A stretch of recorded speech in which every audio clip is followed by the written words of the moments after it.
Assalamu alaikum. Today, inshallah, we're going to share with you the top 10 unanswered but smart questions that should be asked about the story of Musa alayhi salam. These questions are part of 140 questions that I've developed regarding the story of Musa that have been unanswered by the traditional story. They don't have a satisfactory answer. These questions beg us to reconsider the version of the story that we inherited from the corrupted versions of the Torah. Question number 1. This relates to chapter number 28, verse number 3. Allah subhanahu wa ta'ala tells us, نَتْلُو عَلَيْكَ مِن نَبَإِ مُوسَى وَفِرْعَوْنَ بِالْحَقِّ لِقَوْمٍ يُؤْمِنُونَ. Allah subhanahu wa ta'ala says, we recite upon you a confirmed account of Musa and Fir'aun, and underline, and Fir'aun, in truth, for a group of people who believe. The question that has been unanswered is, if you go through chapter number 28, which is Surah Al-Qasas, where do you read about what happens to Fir'aun, other than a minute mention to Fir'aun and his followers? This question is unanswered in chapter number 28 according to the traditional story. And yet, verse number 3 insists that this surah contains news or information or account of the story of both Fir'aun and Musa. Question number 2 relates to verse number 4 of chapter number 28, the same surah, Surah Al-Qasas. Allah subhanahu wa ta'ala is describing what Fir'aun and his legions had been doing, and he describes them as يُذَبِّحُ أَبْنَاءَهُمْ وَيَسْتَحْيِي نِسَاءَهُمْ, slaughtering their boys and letting their women live. The question is, why is he referring to their boys but when it comes to their women, he refers to the women, not to their girls. So the Quran does not say يَسْتَحْيِي بَنَاتِهِمْ. He says يَسْتَحْيِي نِسَاءَهُمْ, which is women. Why? And then also, what punishment is involved in letting women live? Question number 3 relates to verse number 5 of the same chapter, chapter number 28, which is Surah Al-Qasas. Allah subhanahu wa ta'ala says, وَنُرِيدُ أَن نَمُنَّ عَلَى الَّذِينَ اسْتُضْعِفُوا فِي الْأَرْضِ وَنَجْعَلَهُمْ أَئِمَّةً وَنَجْعَلَهُمُ الْوَارِثِينَ. And it is our will to bestow our munificence upon those who were undermined in the land. And we also want to arrange for them to become leaders and to become the beneficiary heirs, in other words, the inheritors. The question is, given that the Israelites eventually exited from Egypt and left everything behind, what is it that they really inherited? Why did Allah subhanahu wa ta'ala says, we want them to inherit? Inherit what? They actually left everything behind. Question number 4 relates to verse number 7 of the same surah, surah number 28, which is Surah Al-Qasas again. Allah subhanahu wa ta'ala says, وَأَوْحَيْنَا إِلَىٰ أُمِّ مُوسَىٰ أَنْ أَرْضِعِيهِ. We revealed to Musa's mother that you should suckle him, you should nurse him. Question is, what mother needs to be reminded that she should nurse her baby? Especially a mother who already had 2 other kids, other children. In other words, Musa already had an older brother and an older sister from the same mother. And therefore, this woman knew that she should nurse the baby. Why would Allah subhanahu wa ta'ala need to make a special revelation to Musa's mother to nurse him?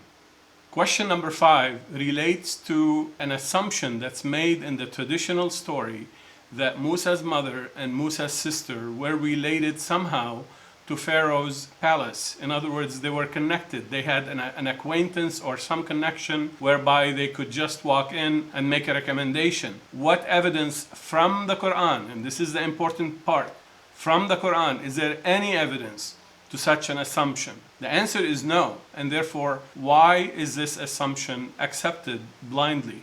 Question number 6 relates to verse number 15 of the same surah, surah number 28, which is Surah Al-Qasas. Allah subhanahu wa ta'ala describes what happens when Musa enters the city. Allah subhanahu wa ta'ala says, وَدَخَلَ الْمَدِينَةَ عَلَى حِينِ غَفْلَةٍ مِّنْ أَهْلِهَا فَوَجَدَ فِيهَا رَجُلَيْنِ يَقْتَتِلَانِ هَذَا مِنْ شِيعَتِهِ وَهَذَا مِنْ عَدُوِّهِ فاستغاثه الذي من شيعته على الذي من عدوه فوكزه موسى فقضى عليه قال هذا من عمل الشيطان إنه عدو مضل مبين. And at one point he entered the city at a time when its occupants were unaware. And in the city he located two men fighting each other, this one of his own gang and this one of his enemy's gang. And the one from his own gang implored him for help against the one who was of his enemy's gang, whereupon Musa jabbed him or poked him and thus finished him off. Here we have multiple questions. First question is, why did Allah subhanahu wa ta'ala tell us that Musa entered the city at a time when its occupants were unaware? The second question is, when describing the two men, Allah subhanahu wa ta'ala uses a unique language. This one from his gang and this one from his enemy's gangs. Why this one and this one? What's the point of saying this one and this one instead of saying one of them was from his gang and the other was from an opposite gang? The third question that relates to the same verse, Allah subhanahu wa ta'ala describes the act of killing. فَوَكَزَهُ مُوسَى فَقَضَى عَلَيْهِ. Musa jabbed him or poked him and thus finished him off. The obvious question is, why not describe it as he killed him? Indeed, in other verses, Allah subhanahu wa ta'ala refers to the same incident and he describes the act of killing as qatalta or qatala, describing that action as simply killing. Why in this verse Allah subhanahu wa ta'ala is giving us these specific details? Of course, we answered this question in another video segment. I will put the link to it in the description. The continuation of this verse reads, regretting his deed, he, Musa, said to himself, this is of the devil's work. Verily, he is a manifest enemy, leading man astray. In other words, Musa alayhi salam was using an Abrahamic monotheistic concept for a man who was raised in Pharaoh's palace. Where did he learn all of these things? And why was he speaking specifically that language? And why is Allah subhanahu wa ta'ala telling us exactly the words that Musa used, referring to the Abrahamic locution? These questions were not ever answered before. Number 7 relates to verse number 16 of the same surah, surah number 28, which is Surah Al-Qasas. Allah subhanahu wa ta'ala describes the action of Musa right after he killed that man. قال رب إني ظلمت نفسي فاغفر لي فغفر له إنه هو الغفور الرحيم. Musa says, my Lord, I have transgressed against myself and therefore forgive me. And Allah forgave him. This is exactly what the verse says. And Allah forgave him. إنه هو الغفور الرحيم. Indeed, he is the most forgiving, the most merciful. Allah subhanahu wa ta'ala is confirming that Allah forgave him. And yet, Musa was not a prophet at that time. He had just finished killing somebody. And Musa did not know this at that time. The question here is, why is Allah subhanahu wa ta'ala telling us, فَغَفَرَ لَهُ, he forgave him? Why is that part of the sentence included in this verse? Number 8 relates to verse number 27 of the same surah, surah 28, which is Surah Al-Qasas. Moving forward in the story, Allah subhanahu wa ta'ala tells us that after Musa committed that crime, he eventually ran away and escaped from Egypt toward Midian. In Midian, he had the situation at the water, after which he was invited to come to the old man's house or tent, and there is a dialogue that takes place. That's verse number 27. Allah subhanahu wa ta'ala describes that scene. The old man said, قال إني أريد أن أنكحك إحدى ابنتي هاتين على أن تأجرني 8 حجج فإن أتممت 10 فمن عندك وما أريد أن أشق عليك ستجدني إن شاء الله من الصالحين. The old man said, I wish to offer you to marry one of these 2 daughters of mine, on the understanding that you will remain 8 seasons of pilgrimage. In other words, 8 years, that's how it was translated. You will remain 8 seasons of pilgrimage or 8 years in my service. But if you should complete 10, then that would be by your choice. For I do not aim to subject you to any hardship. You shall find me, Allah willing, among the righteous ones. Now this language includes so many different questions. I will go through them quickly. What evidence from the Quran is there that Hijaj means years. In other words, seasons of pilgrimage. There's absolutely no evidence from the Quran that this is the intended meaning. Why did they assign that meaning to it? At that time, there was no pilgrimage, especially from Madian, a city that is supposedly not exposed to the Abrahamic faith. Second question is, why 8? And why the extra 2? And why Allah subhanahu wa ta'ala is reporting to us what the old man says using the word insha'Allah, Allah willing. Did that man believe in the Abrahamic concepts? Was he using that language on purpose for some reason that Allah subhanahu wa ta'ala is trying to signal to us? Why among the righteous ones? Minas salihin. Again, that's an Abrahamic locution. What's the issue here? What is the information that Allah subhanahu wa ta'ala is relaying to us? And why did the old man not reward Musa for helping the 2 women as promised by the 2 women in earlier verses according to the corrupted version of the Torah? That's exactly what happened. He helped them with the water, and yet when he came to his house, he offered him to marry one of the 2 girls, and he didn't offer him any reward. He didn't tell him that I'm going to reward you, but in addition, you might want to marry one of my 2 daughters. What happened to the reward that the girl promised Musa back by the water? Number 9 relates to verse number 32 of Surah Al-Qasas, specifically one specific sentence, which is تخرج بيضاء من غير سوء. It comes out white with no harm. Allah subhanahu wa ta'ala is describing the scene after Musa decided to go back to Egypt from Madian. On the way out to Egypt, he sees the burning bush and he goes there and he hears the voice that tells him, this is Allah speaking to you. And during that dialogue, Allah subhanahu wa ta'ala teaches Musa to insert his left arm through the opening of his shirt, and then he says, تخرج بيضاء. Your arm or your hand comes out, not you bring it out. Allah subhanahu wa ta'ala did not say, when you bring out your arm, it shall be white. No, He says, your arm comes out white. Why is Allah subhanahu wa ta'ala using that expression? And by the way, that same expression, تخرج بيضاء من غير سوء, is repeated in 2 other verses. Chapter number 20, verse number 22, and chapter number 27, verse 12. The same exact expression for describing the same event during the same scene. Why is Allah subhanahu wa ta'ala stressing this concept? And finally, in the same sentence, min ghayri su, with no harm. Why is Allah subhanahu wa ta'ala using that expression, with no harm? And why repeating it 3 different times in 3 different places? Of course, we answered that question in another segment. I will put the link to that segment in the description, inshallah.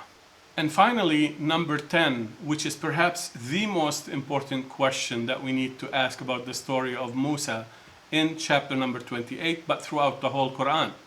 Chapter number 28, verse number 7, Allah subhanahu wa ta'ala tells us that وَأَوْحَيْنَا إِلَىٰ أُمِّ مُوسَىٰ أَنْ أَرْضِعِيهِ فَإِذَا خِفْتِ عَلَيْهِ فَأَلْقِيهِ فِي الْيَمِّ وَلَا تَخَافِي وَلَا تَحْزَنِي إِنَّا رَادُّوهُ إِلَيْكِ وَجَاعِلُوهُ مِنَ الْمُرْسَلِينَ. And so we enjoined upon Musa's mother, we revealed to Musa's mother a command that you should suckle him, and whenever eventually you have cause to fear for him, throw him into the body of water and have no fear and do not grieve.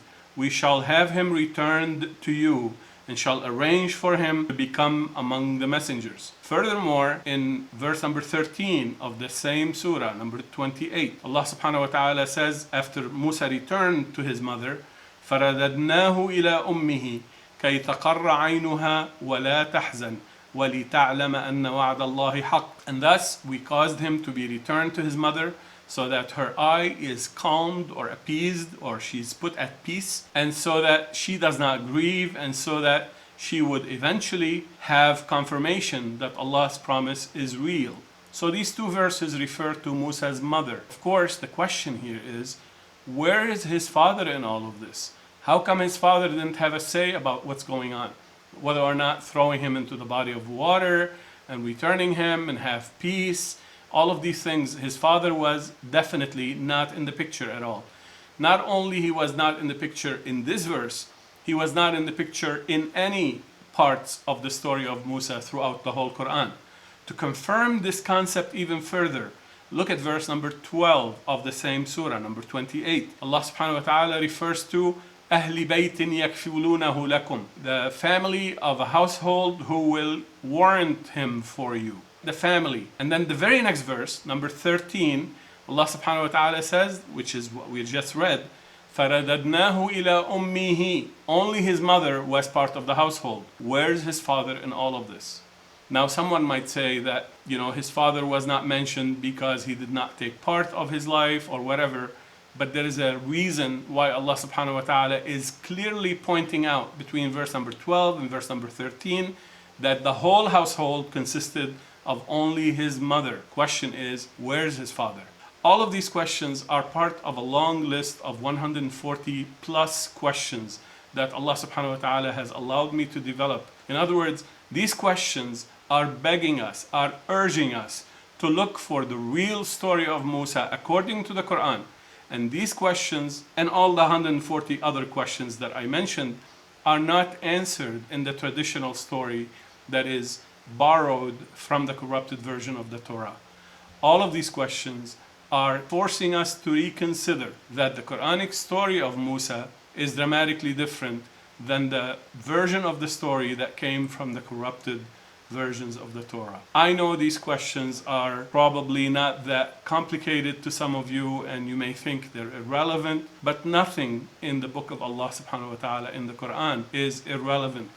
Part of the methodology that we follow is that every letter, every word, every expression, every repetition makes a difference. Allah subhanahu wa ta'ala wants us to pay attention to everything in the Quran.